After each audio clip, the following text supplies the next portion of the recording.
हाय, दुपारी ना एवढी जास्त झोपले होते ना की माझा चेहरा असा सुजल्यासारखा झाला होता. म्हणलं चला बाबा आता उठावं लागेल, म्हणून इथं उठले आणि मस्तपैकी म्हणलं चला आता फ्रेश वगैरे होऊया, कारण टाईम पण झाला होता. मग इथं केस वगैरे विचारून मस्तपैकी इकडे नटापटा करायला घेतला. नटापटा म्हटलं की नुसतं आपली पाऊंड्स पावडर आणि टिकली एवढंच असतं, जास्त काय करत नाही. आणि त्यानंतर म्हटलं चला थोडंसं ना आळस घालवण्यासाठी ना चहा तर व्हायला पाहिजे, म्हणून इथं चहा ठेवला आणि सगळ्यांना चहा दिला. चहा दिलं की कसं मस्त फ्रेश फ्रेश वाटतं.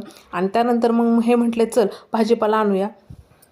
भाजीपाला आणायला गेले, पण त्यानंतर ते म्हटलं चल पाणीपुरी खायची का. पाणीपुरी म्हटलं कोण नाही म्हणणार आहे, म्हणून तर पाणीपुरी खायला घेतली आणि पाणीपुरी खाऊन तसंच घरी आलो. भाजीपाला तर आमचा तसाच राहून गेला. आणि त्यानंतर संध्याकाळी जेवण वगैरे करून मस्तपैकी ह्यांना म्हटलं चला आपण खाली चालायला जाऊया, थोडंसं बरं वाटतं. चालायला गेलो, पण आधीला खायची होती कुल्फी.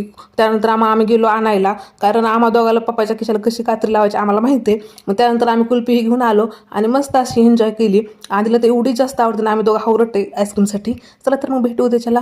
आणि व्हिडिओ जर आवडला असेल तर नक्की लाईक शेअर सबस्क्राईब करा. बाय.